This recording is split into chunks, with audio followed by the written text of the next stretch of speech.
मोहतरम हाज़रीन, আল্লাহ সুবহানাহু ওয়া তাআলা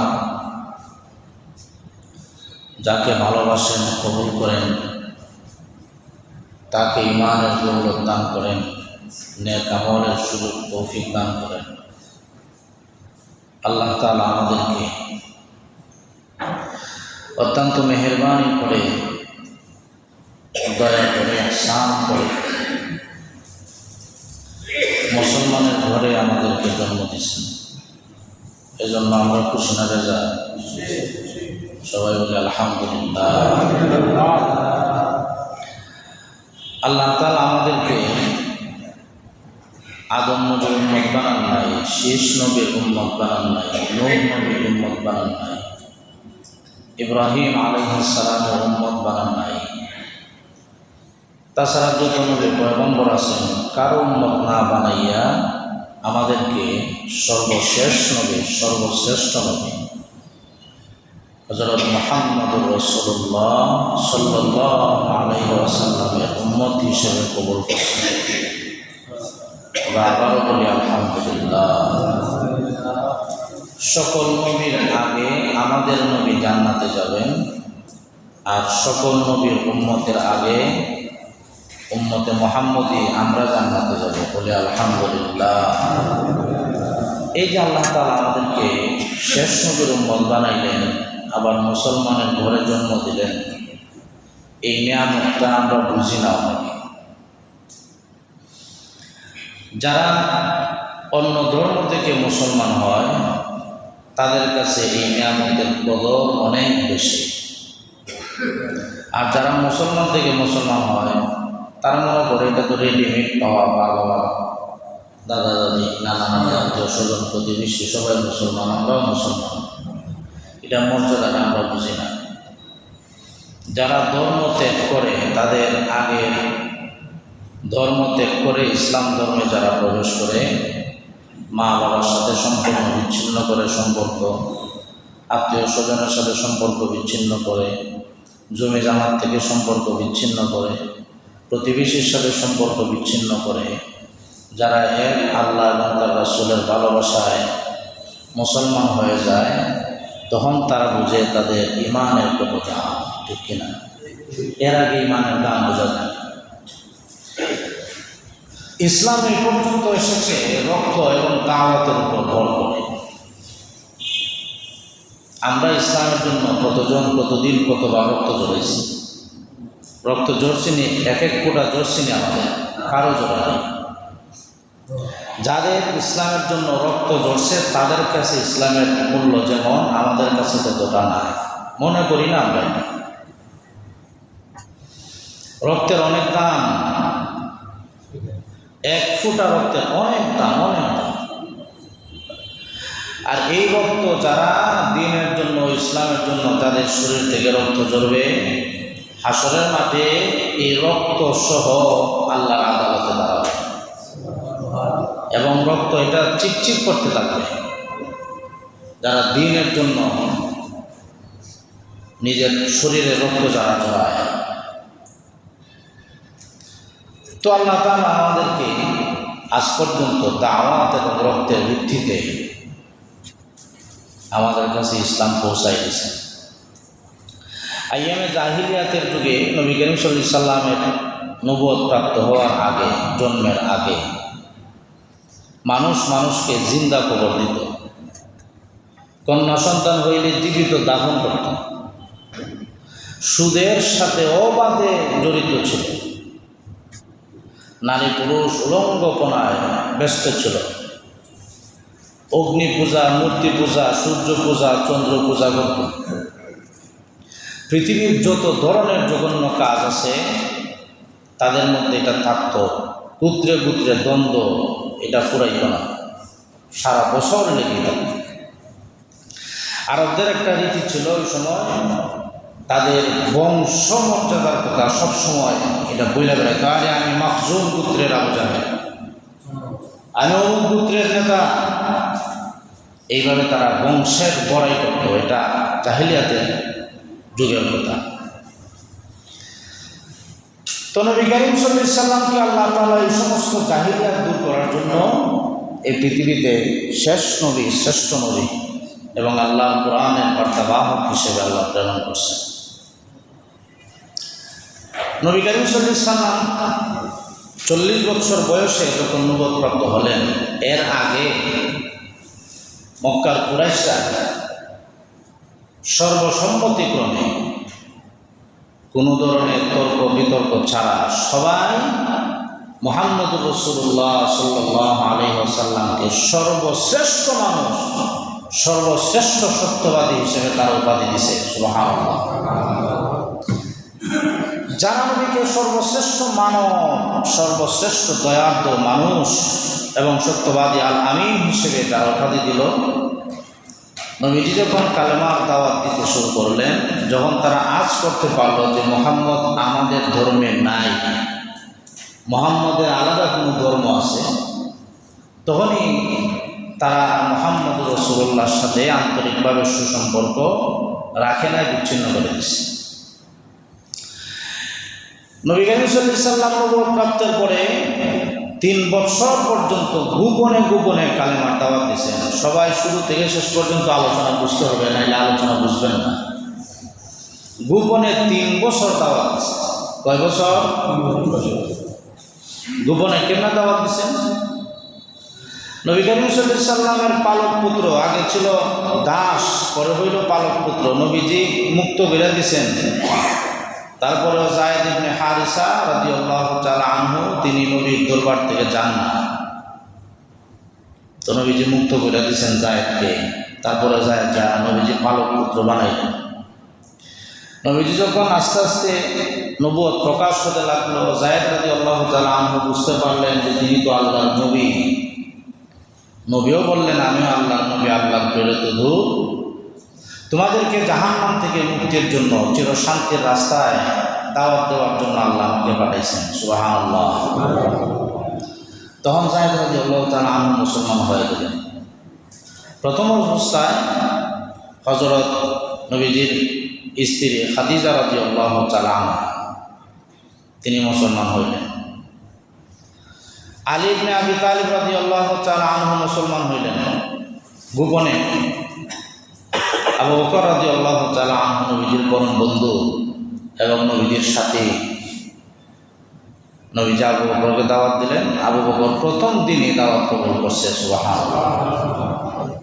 দাওয়াত কবুল করার পরে আবু বকর রাদিয়াল্লাহু তাআলা আনহু ছিলেন ওই সময়ের শ্রেষ্ঠ মানুষ। প্রত্যেক পুত্র থেকে যারা নিরীহ অসহায় মানুষ, তারা আবু বকরের কাছে আইসা বিভিন্ন সাহায্য সহযোগিতা নিত, ওনার কাছে পরামর্শ করত।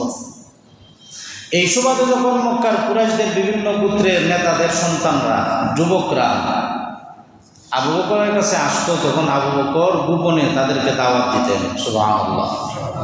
এদের মধ্যে হযরত আব্দুর রহমান ইবনে আউফ রাদিয়াল্লাহু তাআলা আনহু, হযরত সালমান ফারসি রাদিয়াল্লাহু তাআলা আনহু, এইভাবে অনেকজন সাহাবী তারা মুসলমান হইলেন। গোপনে এইভাবে 3 বছর দাওয়াত চলতে লাগলো। এই অবস্থায় নবী করিম সাল্লাল্লাহু আলাইহি সাল্লাম কাবাঘরের ভেতরে মূর্তি, বাহিরে মূর্তি, নবীজি তাওয়াফ করতেন। এই তাওয়াফের রীতি হযরত ইব্রাহিম আলাইহিস সালাতু ওয়াস সালাম থেকে শুরু হয়েছিল। তাওয়াফ করতেন, বাহিরে মূর্তি, ভিতরে মূর্তি, নবীজি কাবাকে তাওয়াফ করতেন। এই অবস্থায় যখন আল্লাহর আদেশ আসলো, সাহাবায়ে কেরাম যখন নবীজিকে আদেশ অনুরোধ করলেন, ইয়া রাসূলুল্লাহ, কতদিন আমরা গোপনে দাওয়াত দেব? আল্লাহর যখন আদেশ এসে গেল, যখন প্রকাশ্যে দাওয়াত দিন, নবী করিম সাল্লাল্লাহু আলাইহি সাল্লাম একদিন সবাইকে ডাকলেন, সব পুত্রকে নাম ধরে ধরে ধরে ধরে ডাকলেন, সব পুত্রকে।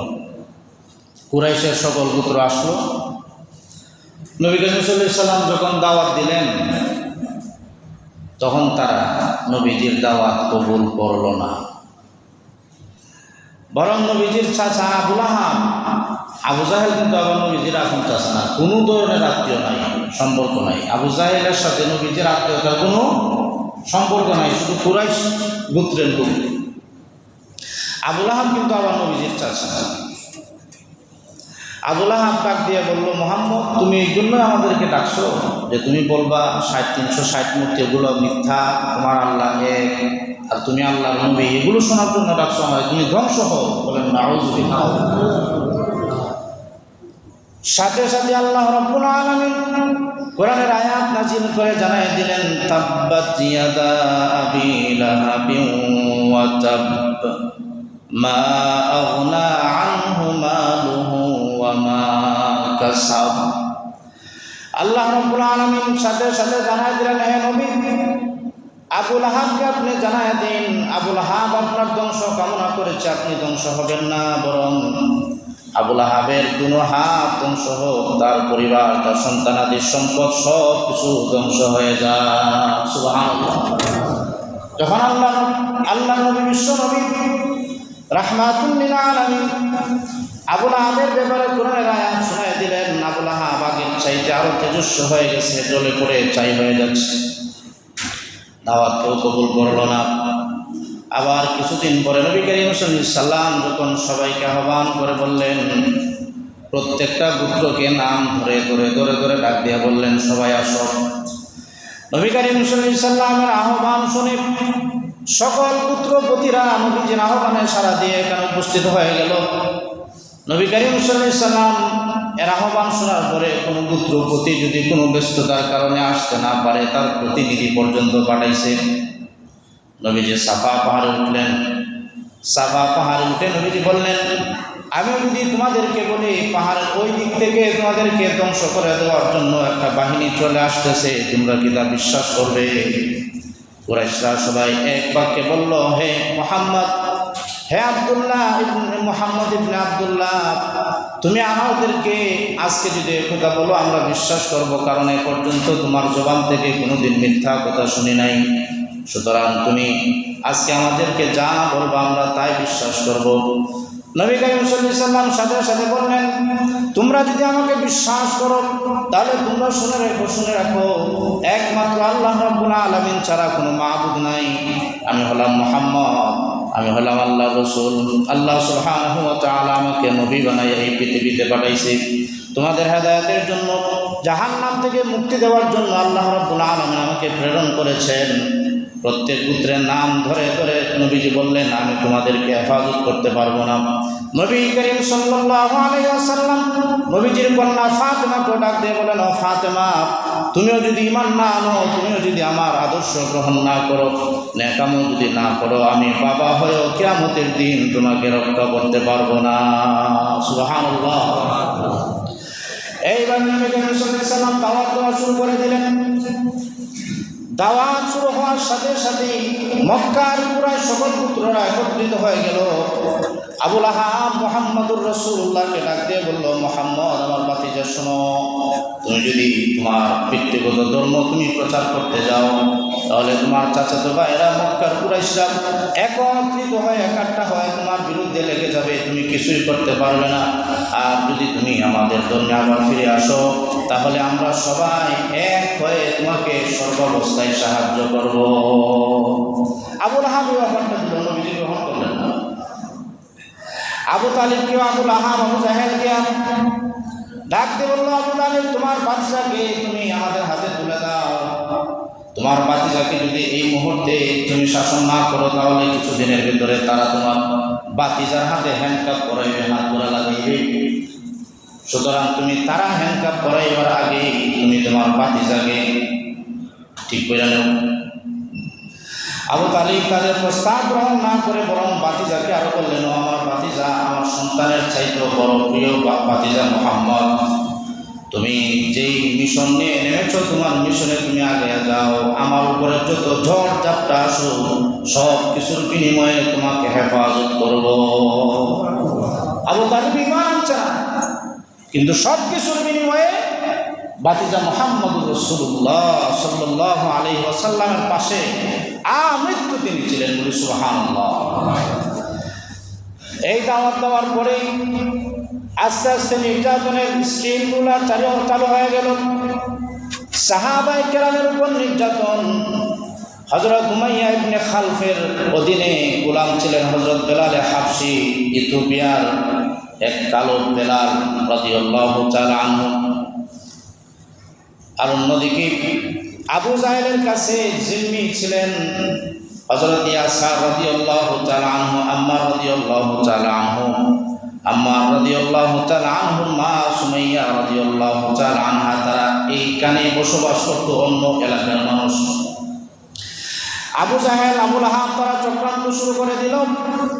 প্রথমে দুর্বল মানুষ যারা আছে তাদের উপর আক্রমণ করতে হবে। দুর্বলদের উপর আক্রমণ করলে তাদের পক্ষ নিয়ে কেউ কোনো কথা বলবে না, আর তাদের উপর নির্যাতন দেখলে পরে সবলরা যারা তারা এমনিতেই সাইড হয়ে যাবে। এই মিশন নিয়ে তারা যখন নামলো, তারপরে আবু জাহেল হযরত ইয়াসার রাদিয়াল্লাহু তাআলা আনহুকে তার পরিবার সহ ঘর থেকে বের করে কাঠের টুকরোর মধ্যে ঝুলাইয়া চাবুক দিয়ে আঘাতে নির্যাতন করা শুরু করে দিল।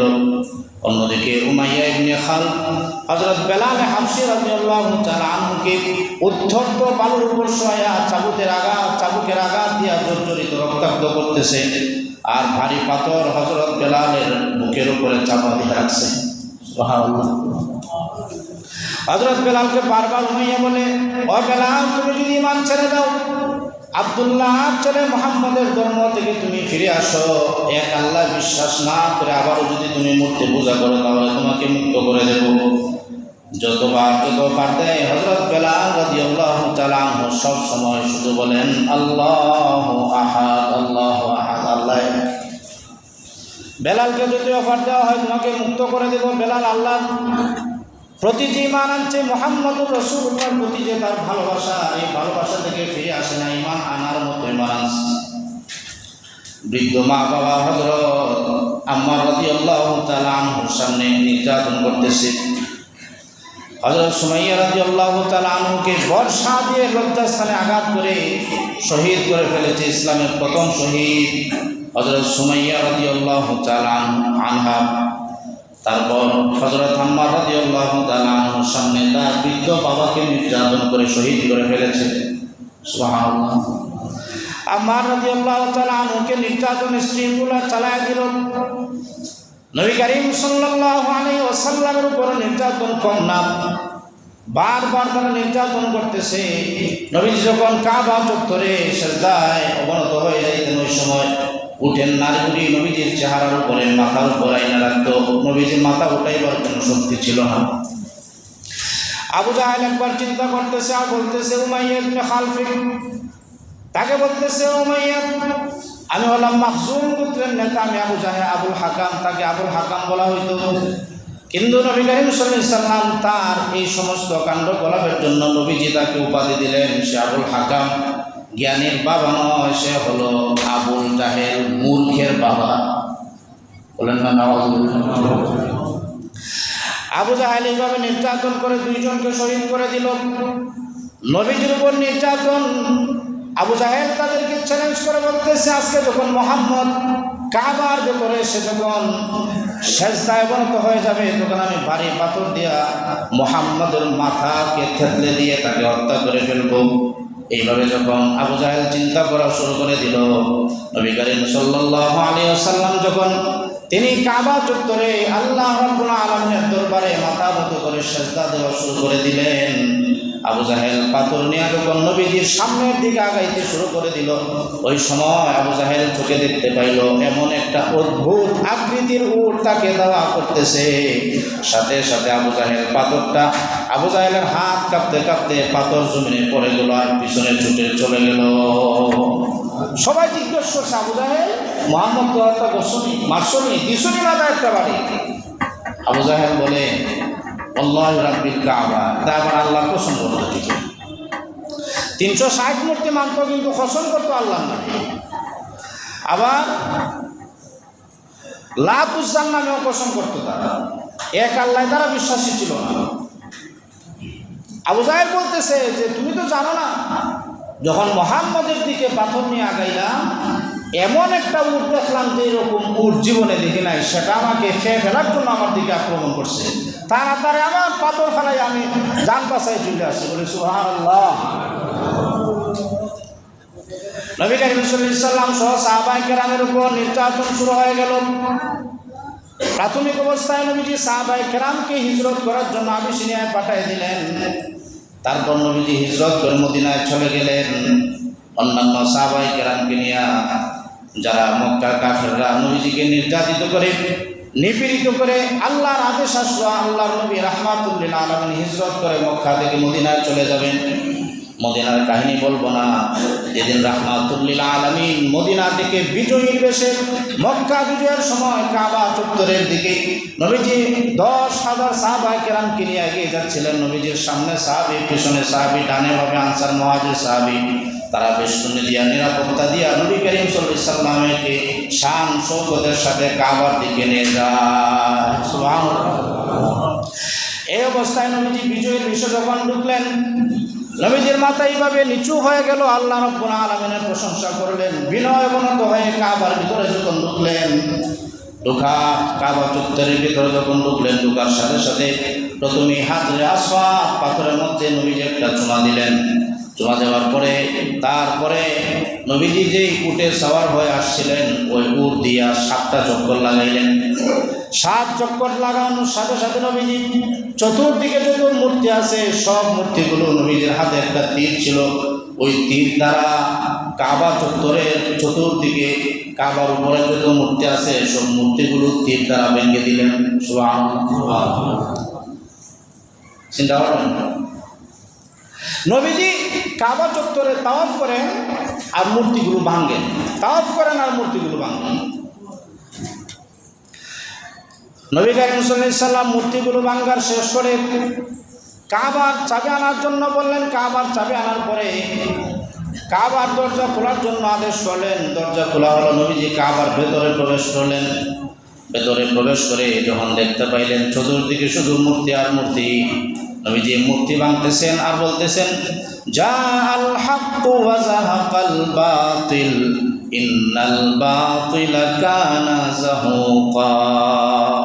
ওই মূর্তিগুলো ভাঙবে না, নবীজি বলেন হক সত্য এসে গেছে, মিথ্যা বাতিল দূরীভূত হয়েছে। ইন্নাল বাতিলা কানা যাহুকা, নিশ্চয়ই মিথ্যা দূরীভূত হওয়ার কথা। সুবহানাল্লাহ, আল্লাহু আকবার।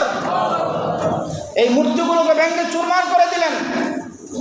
আর থাকায় দেখতেছেন হযরত ইব্রাহিম আলাইহিস সালাম আর হযরত ইসমাঈল আলাইহিস সালাতু ওয়াস সালামের মূর্তি বানানো কাবার ভেতরে। বলেন নাউযুবিল্লাহ। মূর্তি দেখার পরে থাকায় দেখেন যে তাদের হাতে একটা ভাগ্য নির্ণায়ক তীর ধরানো। ভাগ্য নির্ণায়ক ওই সময় তীর দ্বারা ভাগ্য নির্ণয় করতো গণকেরা। হযরত ইব্রাহিম আর হযরত ইসমাঈল আলাইহিস সালাতু ওয়াস সালামের মূর্তি বানানো আর ভাগ্য নির্ণায়ক তীর তাদের হাতে দেওয়া। হযরত মুহাম্মদ রাসূলুল্লাহ সাল্লাল্লাহু আলাইহি সাল্লাম সাথে সাথে বললেন, যারা ইব্রাহিম আর ইসমাঈলের মূর্তি বানাইছে আর তাদের হাতে ভাগ্য নির্ণায়ক তীর ধনুক তাদের হাতে ধরাই দিছে, তারা ধ্বংস হয়ে যায়। আল্লাহু আকবার। নবীজি দোয়া করছেন, কোনদিন মূর্তির সামনে মাথা নত করেন নাই। নবুয়তের আগেও না পরেও না, কোনোদিন মূর্তির প্রশংসাও করেন নাই, কোনোদিন মূর্তির নামে কোনো প্রশংসা করেন নাই, মাথা নত করেন নাই, আদব আখলাকও তাদের সাথে দেখান নাই। কারণ এটা কি? শিরক। আল্লাহ সবচেয়ে বড় দুশমন হচ্ছে মূর্তি। কোনোদিন নবীজি তাদের সাথে সম্মান প্রদর্শন করেন নাই। ইব্রাহিম আলাইহিস সালাতু ওয়াস সালাম যখন তার বাবার কওমকে বললেন, ইয ক্বালা লিআবিহি ওয়া কওমিহি মা তা'বুদুন, হে আমার পিতার সম্প্রদায় তোমরা কার ইবাদত করো? তারা বলল, ক্বালু না'বুদু আসনামান ফানাযাল্লু লাহা আকিফিন। তোমরা যে তাদেরকে ডাকো তারা কি শুনে? তারা বলে না, তারা আমাদের ডাক শুনে না। আলাইহিস সালাম তাদেরকে যখন বললেন, তোমরা এদেরকে যে ডাকো কি তোমাদের কোনো সহযোগিতা করতে পারে অথবা তোমাদের কোনো উপকার করতে পারে বা ক্ষতি করতে পারে? তারা বলে না। তাহলে তোমরা কেন তাদের পূজা করো? তারা বলল যে আমাদের বাপ দাদারা করে আসছে, বাপ দাদা যারা আছে তাদেরকে এভাবে পাইছি, এই জন্য আমরা এইভাবে করি। বলেন নাউযুবিল্লাহ। একদিন যখন তারা মেলায় চলে গেল, উৎসবে চলে গেল, ইব্রাহিম আলাইহিস সালাতু ওয়াস সালাম আইসা এই মূর্তিগুলো ভেঙে দিলেন। ছোটো ছোটো যত মূর্তি আছে সবগুলো ভেঙে যে কাঠের টুকরায় যা ভাঙছেন এটা বড় মূর্তির গলায় ঝুলায় রাখলেন। তারা আইসা দেখলো ভেঙে ফেলছে। একজন একজনকে জিজ্ঞেস করে, কে ভাঙছে এগুলা মূর্তি? আমাদের রব, আমাদের মূর্তিকে কারা ভাঙলো? কয়েকজন বলতেছে, একটা লোক আছে তার নাম হচ্ছে ইব্রাহিম, তাকে শুনছি আমরা মূর্তির বিরুদ্ধে কথা বলে। তাকে ডাকে আনা হলো ইব্রাহিম আলাইহিস সালামকে। ইব্রাহিম আলাইহিস সালামকে যখন জিজ্ঞেস করা হলো তখন তিনি বললেন, ক্বালা বাল ফাআলাহু হাযা ফাসআলুহু মিন কানু ইয়ানতিকুন। তাকে জিজ্ঞেস করো, তোমাদের মধ্যে যে বড়টা যেটা আছে তারে জিজ্ঞেস করো। বড় মূর্তিকে জিজ্ঞেস করো ছোট মূর্তি কে ভাঙছে। তখন তারা লজ্জায় মাথা নত করলো, আরে মূর্তি আবার কথা বলতে পারে না, মূর্তি তো কথা বলতে পারে না। এই কথা বলার পরে তাদের মাথা নত হয়ে গেল। ইব্রাহিম আলাইহিস সালাম বারবার তাদের সাথে তর্ক করতেছেন। ইব্রাহিম আলাইহিস সালাম বললেন, ক্বালা আফরাইতুম মা কুনতুম তা'বুদুন, তোমরা যে তাদের ইবাদত করো তাদের সম্পর্কে তোমরা কোনো চিন্তা করছো নি, কোনো ধারণা তোমাদের আসেনি? আনতুম ওয়া আবাউকুমুল আকদামুন, অথবা তোমাদের মা বাবা বাপ দাদারা যারা মূর্তির পূজা করছে তারা তার ব্যাপারে কোনো চিন্তা করে পূজা করে না, এমনি পূজা করে। তারপর ইব্রাহিম আলাইহিস সালাম বললেন, ফাইন্নাহুম আদুউল লি ইল্লা রাব্বাল আলামিন। ইব্রাহিম আলাইহিস সালাম প্রকাশ্যে ঘোষণা করে দিলেন, প্রকাশ্যে, একেবারে প্রকাশ্যে ঘোষণা করছেন, চুপি চুপি না, লুকায় না, এদিক সেদিক কথা কাটাইয়া বাসাইয়া না। ফাইন্নাহুম আদুউল লি ইল্লা রাব্বাল আলামিন, একমাত্র আল্লাহ ব্যতীত তোমরা সবাই আমার শত্রু। আল্লাহু আকবার, প্রকাশ্যে ঘোষণা করছে। ফাইন্নাহুম আদুউল লি ইল্লা রাব্বাল আলামিন, একমাত্র আল্লাহ ব্যতীত তোমরা সবাই আমার শত্রু। তারপরে বলতেছেন, আল্লাযী খালাকানি ফাহুয়া ইয়াহদিন, এই আল্লাহ আমাকে সৃষ্টি করছে, ফাহুয়া ইয়াহদিন, আল্লাহ আমাকে পথ প্রদর্শন করবেন। সুবহানাল্লাহ, আমাদের পথ প্রদর্শনকারী কে? আল্লাহ পথ প্রদর্শন করবেন। ওয়াল্লাযী হুয়া ইউত'ইমুনি ওয়া ইয়াসকিন, আর সেই আল্লাহ আমাকে খাওয়ায়, আল্লাহ আমাকে পান করায়। আমাদের রিজিকের মালিক কে? আল্লাহ ছাড়া রিজিকের মালিক কেউ না। রিজিকের টেনশন করে রিজিকের জন্য ঈমান আমল বিনষ্ট করা সবচেয়ে বোকামির কাজ। ওয়াইদা মারিদতু ফাহুয়া ইয়াশফিন, আর আমি যখন অসুস্থ হয়ে যাই শিফা দেয় কে? আল্লাহ শিফা দান করে। ইব্রাহিমের ঈমানের শক্তি দেন। ওয়াল্লাযী ইউমীতুনি সুম্মা ইউহয়িন, আর তিনি আমাকে মৃত্যু দিবেন, আবার তিনি আমাকে পুনরুত্থিত করবেন, জীবন দান করবেন। এইভাবে ইব্রাহিম আলাইহিস সালাম, দেখেন বুঝেন কথা, ইব্রাহিম আলাইহিস সালামের ডানে বামে সামনে পিছনে কেউ নাই, কেউ নাই, কেউ নাই। কে আছে?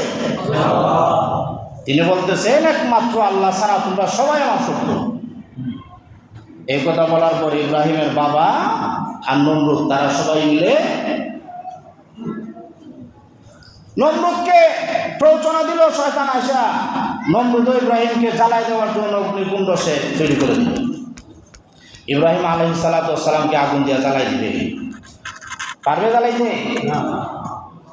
ইব্রাহিম আলাইহিস সালামকে আগুনে জ্বালাই দেওয়ার জন্য নমরুদকে শয়তান ওয়াসওয়াসা দিল, আর নমরুদ তাই করলো। ইব্রাহিম আলাইহিস সালামকে যখন অগ্নিকুণ্ডে ফেলা হলো তখন আল্লাহ রাব্বুল আলামিন আগুনকে তিনি না করে দিলেন। কুলনা ইয়া নারু কুনি বারদাও ওয়া সালামান আলা ইব্রাহিম।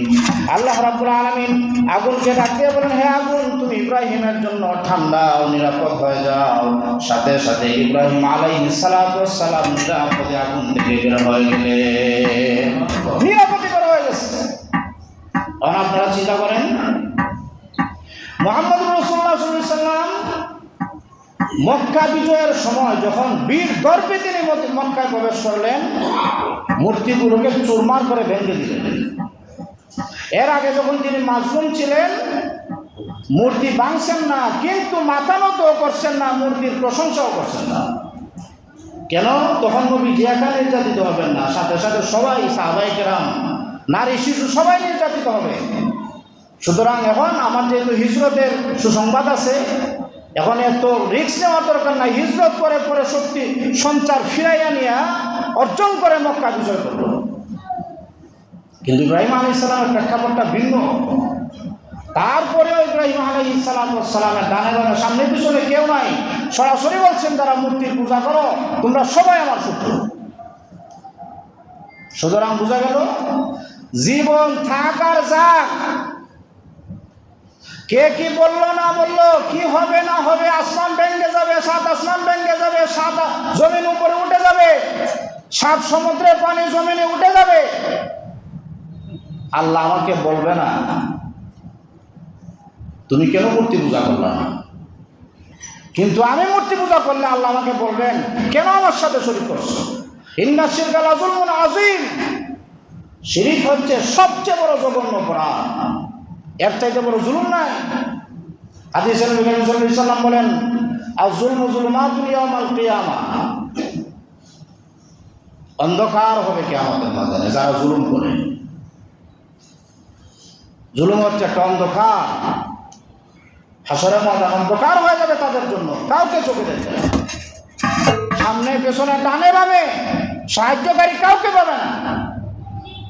এই জন্য আমাদের সতর্ক থাকা দরকার, ইমানের জন্য ইসলামের জন্য জীবন উৎসর্গ করতে নিজেকে প্রস্তুত করতে হবে। আল্লাহ এবং আল্লাহ রাসূলের বিধান মতো ইসলামকে প্রতিষ্ঠা করার জন্য, কোরআনের বিধানকে প্রতিষ্ঠা করার জন্য কোনোদিন বাতিলের সাথে আপোষ করা যাবে না, ঠিক কিনা?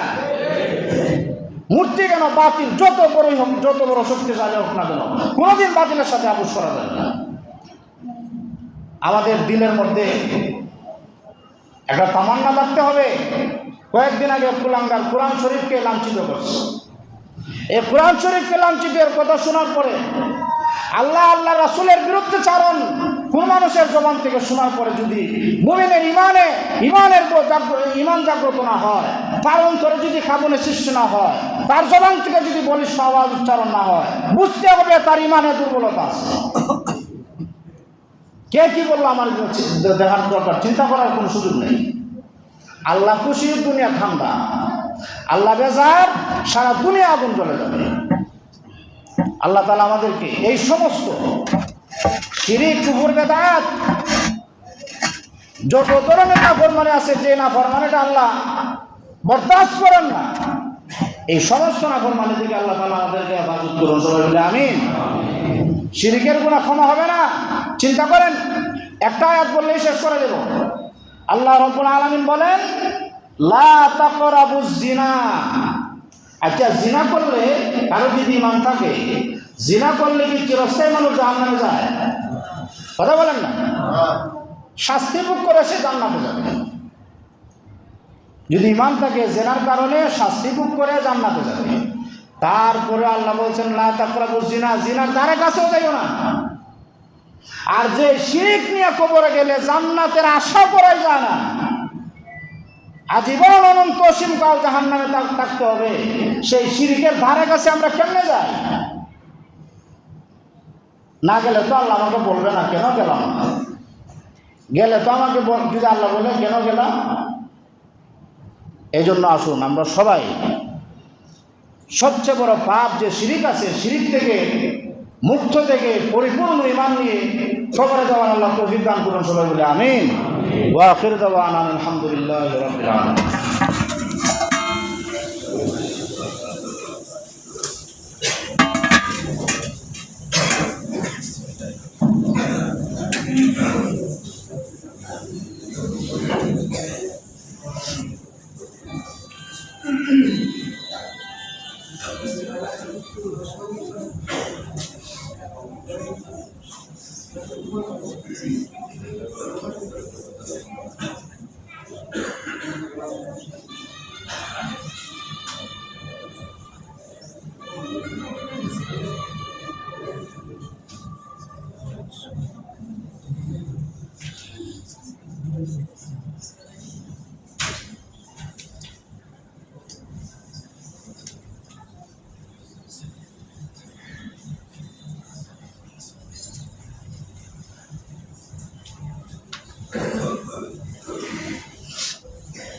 সম্মানিত মুসলমান, অনেক যুবক ভাইয়েরা আছেন, এটা বিষয়টা অবগত না।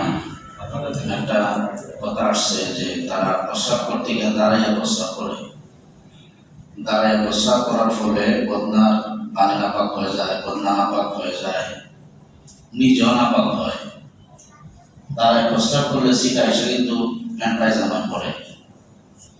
এই জন্য এমন প্যান্ট পরবেন না যেটা করলে বৈশাখ প্রসাদ করা যায় না, দরকার নাই। তো যেটা যে প্যান্ট পরলে আমার বসা যায় না, এটা আমি কেন বলি?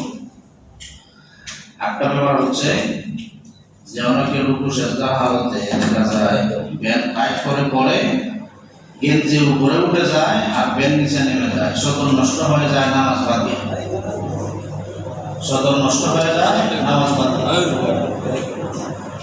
3 নাম্বার হচ্ছে সেজদায় যাওয়ার পরে অনেকে 2 পা উঠে যায়। 2 পা যদি উঠে যায় আর 3 তসবিহ পরিমাণ সময় অতিবাহিত হয়ে যায়, তাহলে তার নামাজ বাতিল হয়ে যাবে। কমপক্ষে 1 পা জমিনে লাগানো থাকতে হবে। অনেকে লজ্জায় বলে না, বললে অনেকে স্বীকার করে না। যদি কেউ বলে যে আপনার পা উপরে উঠে যায়, কারো সাহস করে আপনি আমার নামাজ শিখে আসেন।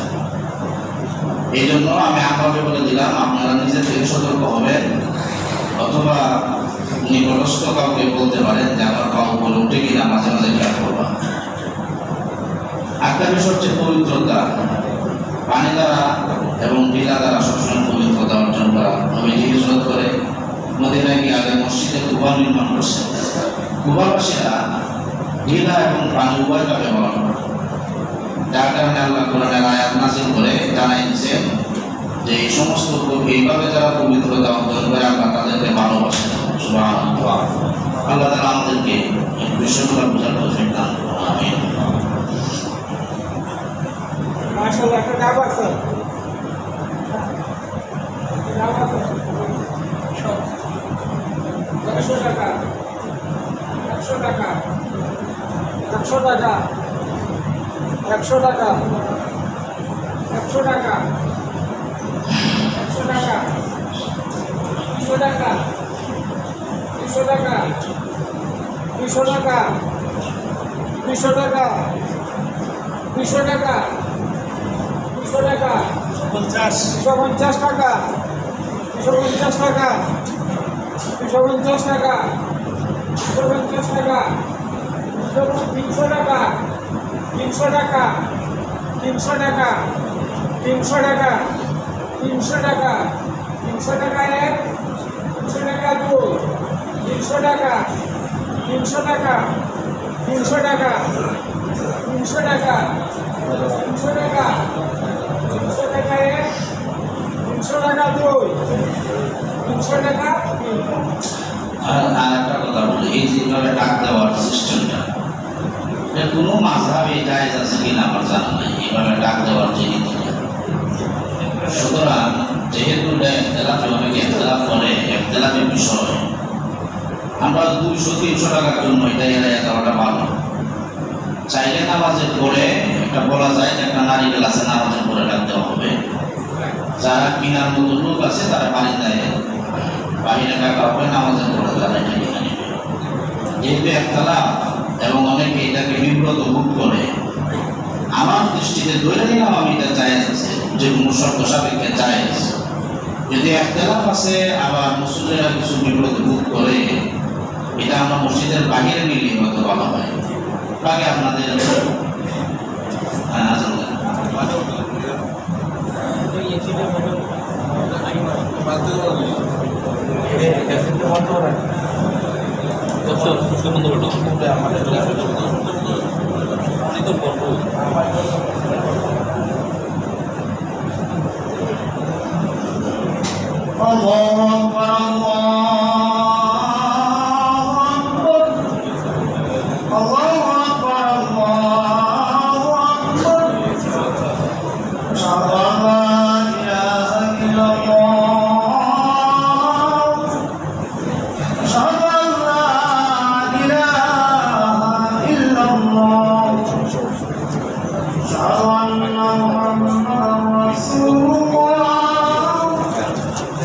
أشهد أن محمدا رسول الله.